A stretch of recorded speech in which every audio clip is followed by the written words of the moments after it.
Se instalaron las primeras mesas técnicas de diálogo con críticas de la CONAIE a las declaraciones del presidente Lasso sobre el financiamiento del paro. La dirección de Internet usada para modificar los votos de 4 asambleístas estaba en uso desde hace 2 meses, según confirmó el presidente del Parlamento, Virgilio Saquicela.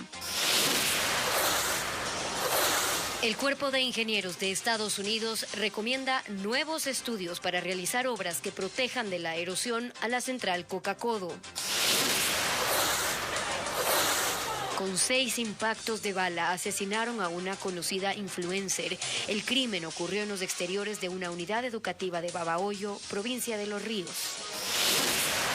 En Televistazo, con Gabriela Baer y Stephanie Espín.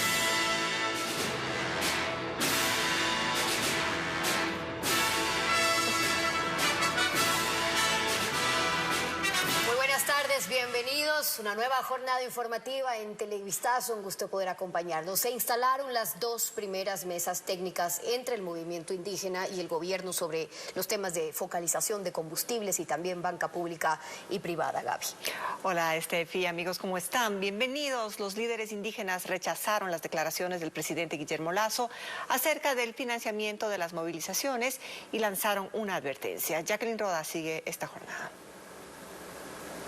A partir de hoy, corren los 90 días del diálogo entre el movimiento indígena y el gobierno, con la presencia de 5 ministros de Estado, los líderes de la CONAIE, FEINE y FENOCIN y sus equipos. Se instalaron las 2 primeras mesas técnicas sobre focalización del subsidio de los combustibles y banca pública y privada. Pero antes, hubo reclamos y advertencias por las declaraciones del presidente Guillermo Lasso sobre el financiamiento de las recientes protestas. Eso queremos que el señor presidente a lo mejor rectifique, o sino que compruebe sus afirmaciones.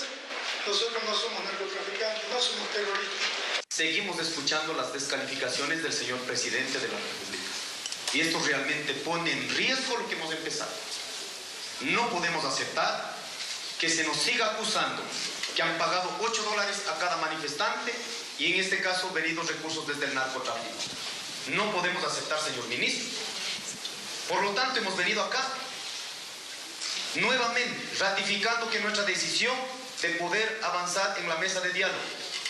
Pero si es que se sigue insistiendo en las descalificaciones, en pretender imponer una verdad sobre lo que no existe, nosotros nos veremos obligados, en este caso, también a tomar una posesión. Leonidas Issa, además, pidió al gobierno que invite al relator especial de Naciones Unidas sobre pueblos indígenas. El ministro de Gobierno respondió a la molestia expresada por los dirigentes. Cada uno tiene su lectura de cómo se dieron los acontecimientos. Pero, si bien es cierto, hay razones para estar incómodos o enojados, también hay razones para estar entusiastas y optimistas. Estamos aquí, dando la cara, poniendo nuestro contingente, con altísimos funcionarios del gobierno dispuestos a abordar con seriedad las soluciones que el país necesita. Los representantes de la conferencia episcopal llamaron a encontrar caminos de coincidencia. Llegar a acuerdos satisfactorios, que haya esa flexibilidad, que haya transparencia y sobre todo siempre hablando con la verdad. Damos inicio, así de manera oficial, a este camino. Se estableció que cada jornada será de 8 de la mañana a 5 de la tarde y que cada mesa técnica podrá extenderse hasta un máximo de 5 días, cuando se expondrán los acuerdos alcanzados en cada tema. Y el presidente de la Asamblea informó que la dirección IP, que presuntamente tuvo acceso externo a las curules de 4 legisladores, estuvo activa desde hace 2 meses. La Fiscalía empezó además a receptar las versiones de los legisladores y Patricio Díaz nos lo cuenta ahora. El presidente de la Asamblea dice que se identificaron más detalles sobre la dirección IP, que presuntamente cambió el voto de 4 legisladores, cuando el legislativo decidía la destitución o no del presidente de la República. Se me indicó extraoficialmente de que esa vinculación no es de ahora, no fue de la sesión del día martes en el proceso de destitución del presidente de la República, sino habría sido ya desde hace unos 2 meses atrás. Pero prefiere ser cauto en torno a si se usó o no en sesiones anteriores. No he dicho que se ha utilizado en ninguna otra sesión, Que habría la posibilidad de que una IP haya estado vinculado a curules es otra cosa. No. Entonces, eso también daremos los datos a la Fiscalía para que la Fiscalía pueda investigar.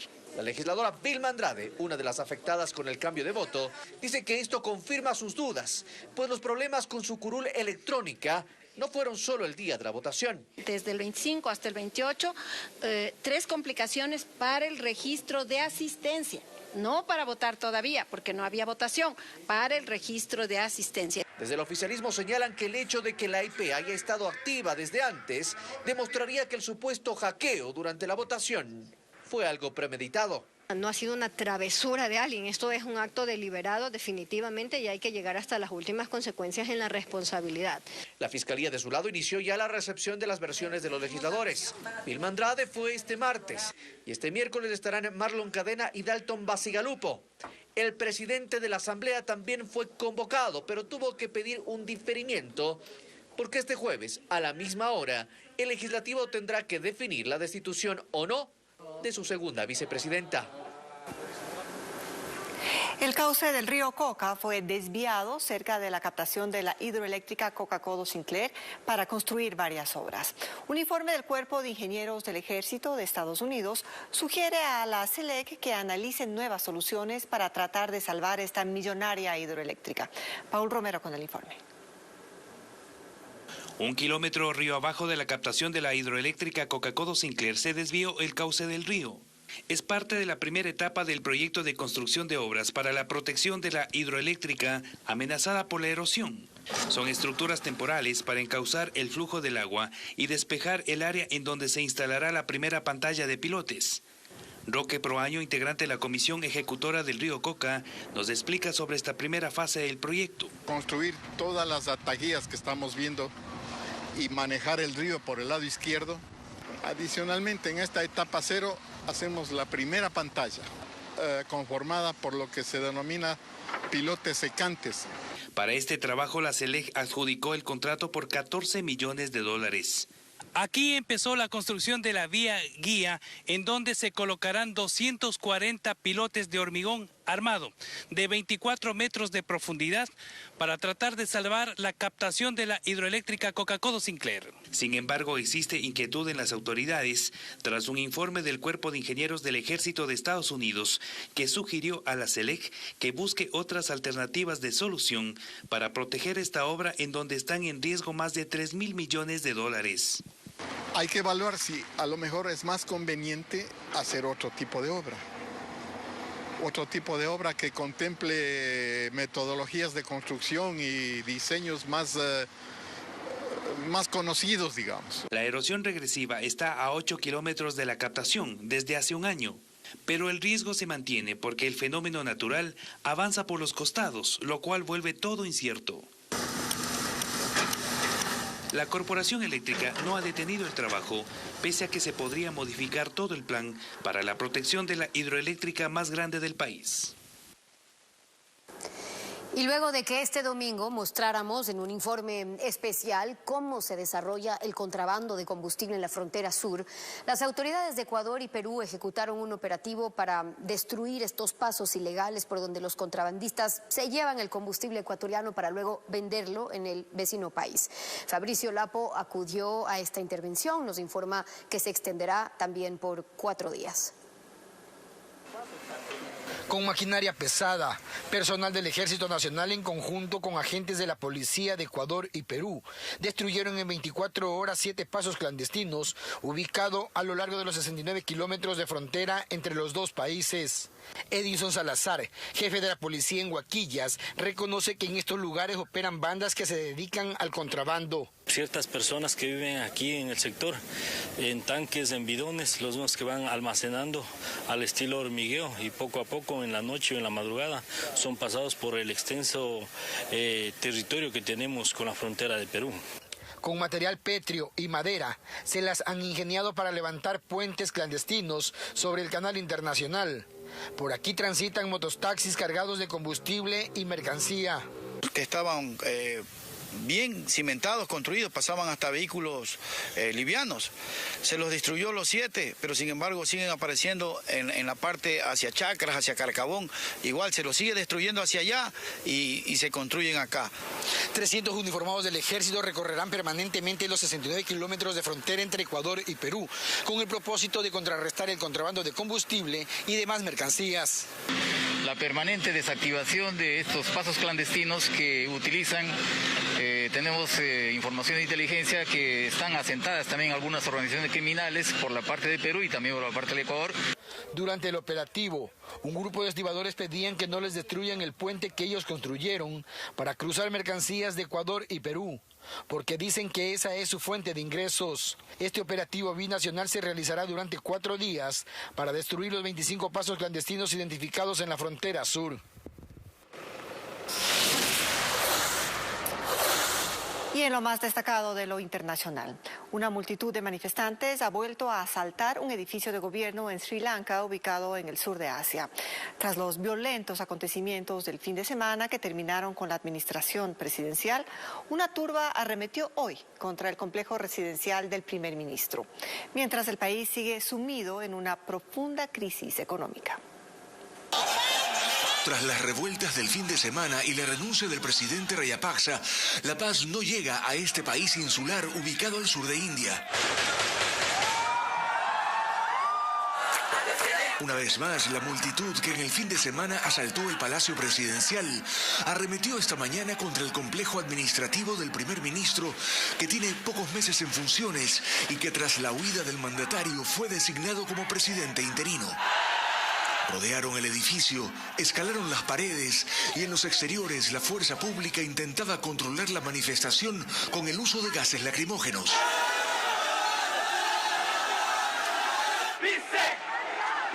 La gente gritaba que no se podía perdonar a estos gobernantes ante quienes han visto colapsar la economía de la nación, que se ha quedado sin dinero para comprar alimentos, combustibles o electricidad y con una devaluación de la moneda del orden del 80%.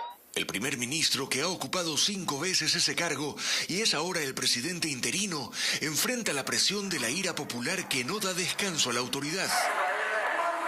Ha reconocido que el país enfrenta una situación muy grave y que podrían llegar a tocar fondo en poco tiempo, con una economía que se derrumba por completo y que busca ayuda de India, China y el Fondo Monetario Internacional. El gobierno provisional ha ordenado al Ministerio de Defensa decretar el estado de emergencia, así como un toque de queda en un intento por controlar la situación.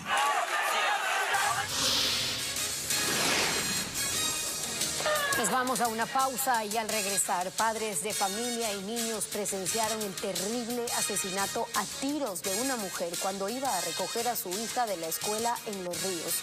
Ya volvemos con este informe.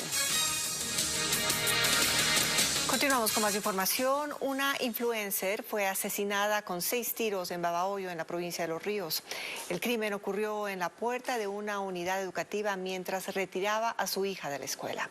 Diego Cuenca nos describe los momentos de pánico que se vivieron en ese sitio. Momentos de terror vivieron padres de familia y sus niños, que presenciaron el asesinato a tiros de una mujer al pie de una unidad educativa en la parroquia Barreiro de Babahoyo, provincia de Los Ríos. Ocurrió la tarde del martes, cuando la víctima salía de la escuela junto a su hija. En ese momento llegaron sujetos en moto, sacaron un arma y le dispararon 6 veces. Aproximadamente a las 17 horas, de una ciudadana de sexo femenino, la misma que se encontraba retirando a su hija del plantel educativo. La fallecida fue identificada como Derly Figueroa, una influencer, mujer popular por sus fotos y videos en una red social. Ella hace un año ya había sufrido un atentado en el que resultó herida en una de sus piernas. La ciudadana no presenta antecedentes penales, pero el año pasado, en el 2021, el 13 de julio, fue víctima ya de un atentado. Un intento de asesinato. La policía está tras la pista de los responsables de este crimen que atemorizó a la comunidad escolar en la capital fluminense. Y médicos advierten que las subvariantes BA4 y BA5 de Omicron son más contagiosas que las cepas anteriores, pero lo más preocupante es que pueden evadir fácilmente los anticuerpos de las vacunas y de las infecciones anteriores.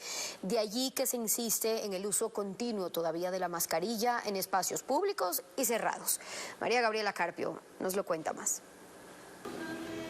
Ante el ligero repunte de contagios de COVID en Ecuador, hay una preocupación más para los médicos, y son las nuevas subvariantes BA4 y BA5 de Omicron, que ya circulan en el país y son mucho más contagiosas. Fernando Espinosa, director del Centro de Investigaciones de la UES, explica que estas subvariantes tienen mutaciones que les permiten evadir la inmunidad. Que a usted le dio Omicron en febrero de este año, fácilmente puede darle Omicron ahora, a pesar de que está con 3 dosis y que usted ya tuvo la enfermedad. Incluso pueden esquivar los anticuerpos de las personas ya vacunadas, según menciona Paul Cárdenas, médico investigador de la Universidad San Francisco de Quito. Si ya Omicron BA1, BA2 eran expertos en saltarse el sistema inmunitario, incluso de las vacunas, BA4 y BA5 también lo son en una mayor manera. Ya vemos un montón de gente que ha tenido 3, 4 veces COVID y justamente una de las cosas es que esta BA4 y BA5 escapan al sistema inmunitario. Los expertos señalan que los síntomas son similares a los producidos por la Omicron original. Entre los más frecuentes destacan dolor de cabeza y garganta, fiebre, congestión y secreción nasal, cansancio, pérdida de olfato y gusto. Los especialistas también advierten que al ser más transmisibles, estas subvariantes BA4 y BA5 podrían derivar en una nueva ola de contagios. ¿Por qué? Porque ya son más de 6 meses en que la gente se ha vacunado y por lo tanto su sistema inmunológico humoral, los anticuerpos, han bajado y ya no son tan específicos. Han aumentado las hospitalizaciones, han aumentado los reportes de muertos con COVID-19, pero ya no es un problema tan grande. Vamos a ver olas de contagio, es decir, muchos casos, pero la mayoría son leves, moderados, que no llevan a hospitalizaciones. Por eso recalcan que no solo hay que retomar los cuidados extremos, que el uso de mascarilla y el lavado de manos siguen siendo importantes. Y más aún, si usted todavía no lo ha hecho, procura acudir pronto a un centro de salud y aplicarse la dosis de refuerzo. El expresidente de la Asamblea Constituyente de Montecristi, Alberto Acosta, propone la focalización de subsidios, mientras que Alberto Dajic, ex vicepresidente de la República, asegura que esta debe ser dirigida a pocos sectores, puesto que a su criterio los combustibles no inciden de mayor manera en los costos de producción. Que medio siglo de explotación petrolera no ha sido suficiente para reducir las desigualdades en el país, señala el expresidente de la Constituyente de Montecristi, Alberto Acosta. Él sostiene que los subsidios a los combustibles se deben focalizar para evitar un impacto en los costos de producción, en el costo de la vida. Hagamos un ejercicio de transparencia. Luego abramos la puerta a una estrategia de transición energética donde los precios de los energéticos y los subsidios a los combustibles sirvan de una herramienta para incentivar dicha transición. Y luego habrá que priorizar el transporte público y de mercancías con un subsidio adecuado. El ex vicepresidente Alberto Dajic coincide en la focalización, pero sostiene que son contados los sectores que deberían recibir ese beneficio. Transporte público fundamental, eso le pega al pobre. Hay que dar un subsidio directo al transporte público urbano.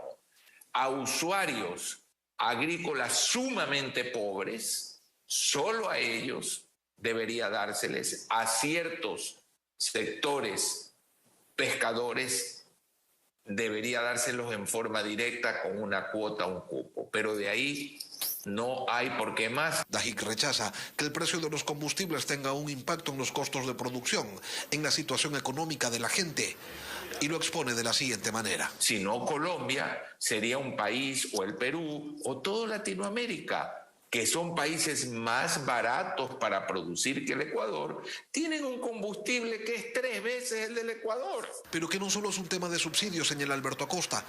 Él sostiene que para atender a las zonas rurales, las más pobres del país, se tienen que desarrollar algunas acciones adicionales. El acceso a la tierra tiene que estar asegurado para los campesinos y campesinas. El acceso al agua, el acceso a los mercados, el acceso a los créditos, a tecnologías adecuadas, considerando que el campesinado es el que alimenta al país. Acosta reconoce que no es culpa del actual gobierno la situación que vive el Ecuador, pero que sí es su responsabilidad tomar acciones concretas para empezar a salir de ella.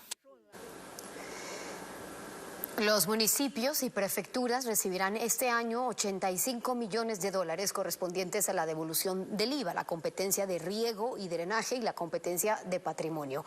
Así lo ha anunciado el ministro de Economía y Finanzas, Pablo Arosemena, quien precisó que hoy ya se realizó un primer desembolso por casi 15 millones de dólares. Otros 87 millones se pagarán entre enero y julio del siguiente año también por estos mismos rubros.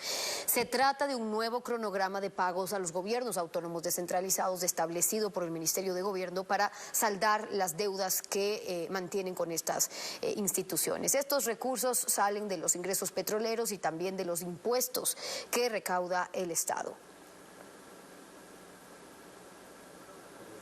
De julio a julio serían un año que cancelaríamos todo, arrancando el día de hoy, que ya hemos pagado 14.5 millones de dólares y como pueden ver, en promedio alrededor de 14 millones de dólares de julio a diciembre de este año y una cantidad similar en promedio de enero a julio del 2023.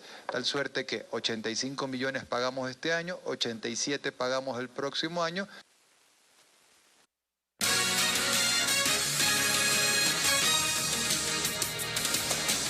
Más noticias a esta hora. Un hombre fue asesinado a tiros en el sector de la Isla Trinitaria, en el sur de Guayaquil. Estos criminales llegaron en un auto, irrumpieron en una vivienda y lo acribillaron frente a su propia familia. Según el fiscal, era la segunda vez que atentaban contra la víctima. María Gabriela Carpio nos informa. Nuevamente la Isla Trinitaria fue escenario de una muerte violenta la tarde de este martes. Los agentes de la policía llegaron hasta la cooperativa Independencia 1 en el sur de Guayaquil, tras el asesinato de un hombre frente a su familia en el interior de esta casa. El fiscal Stalin Coca estuvo en el levantamiento del cadáver. Hace pocos instantes había venido un auto con unas personas, tiraron la puerta, entraron y le pegaron más de 4 impactos de bala en el cuerpo. No tiene antecedentes penales el señor. Los disparos alarmaron a los vecinos que por temor a represalias evitaron pronunciarse. Estaban toda la familia adentro, pero con las balas, toda la gente que viene, ¿quién se va a poder a oponerse si no andan armados? Hay que investigar y hay que ver las causas de esta situación. Según la información preliminar, la víctima ya había sufrido ataques anteriores. Es el segundo atentado que sufría el señor, porque estaba convaleciendo de otro atentado de cuatro proyectiles así también. A más de las versiones de testigos, los agentes analizarán los videos de las cámaras de seguridad para intentar identificar a los autores de este nuevo crimen.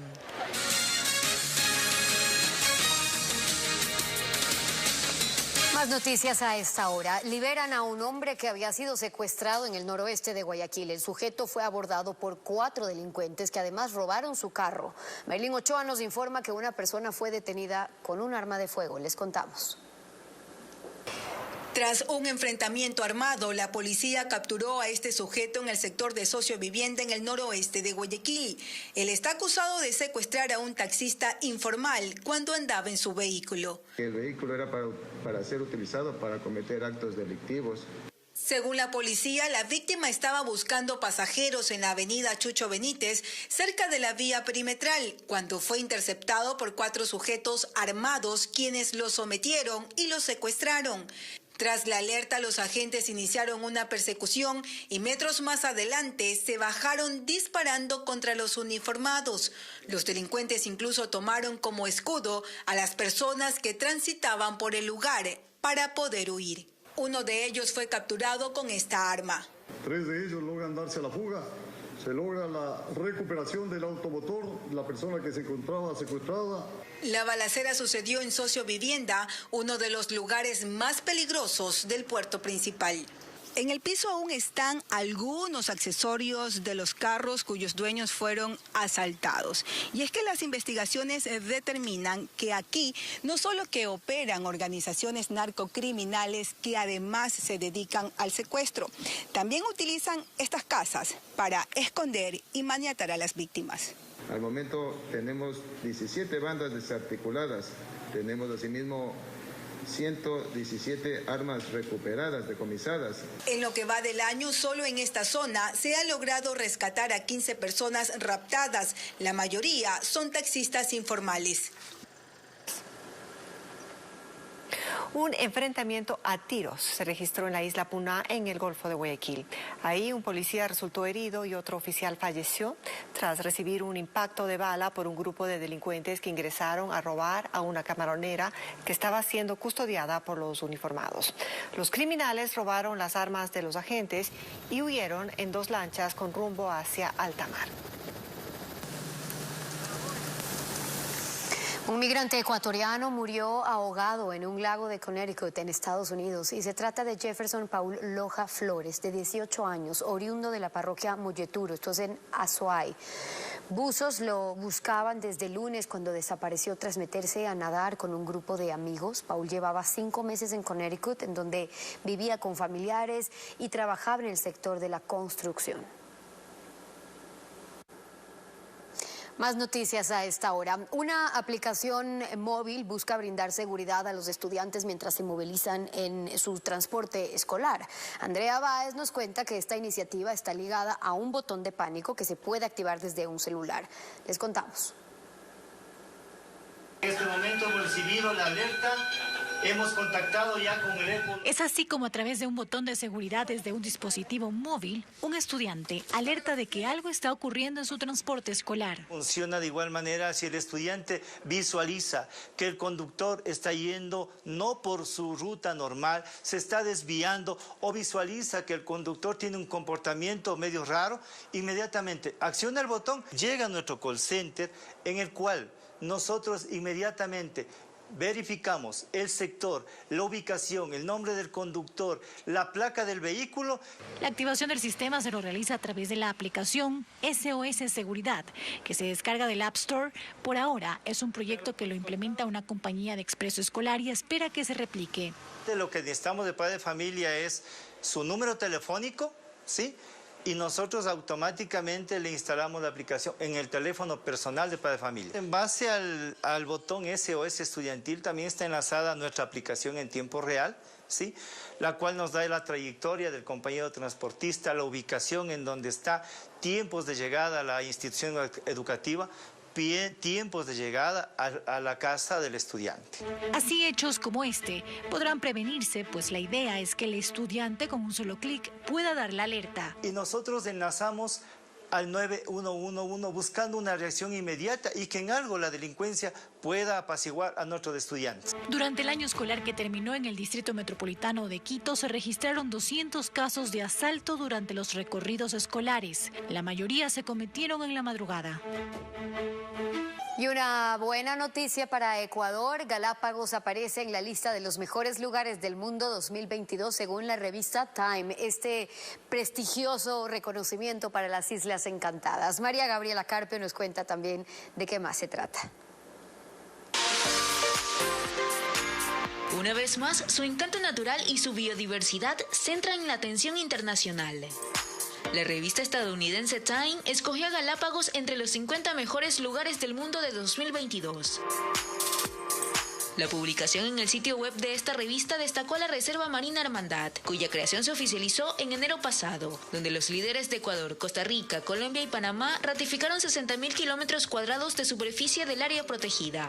En su cuenta de Twitter, el ministro de Turismo Nils Olsen informó sobre este reconocimiento para Ecuador, que comparte la lista junto a lugares de otros países como Colombia, Argentina e Italia. Con una extensión de 138.000 kilómetros cuadrados, nuestras Islas Encantadas ofrecen al mundo un destino de ensueño y uno de los entornos naturales más sorprendentes del planeta.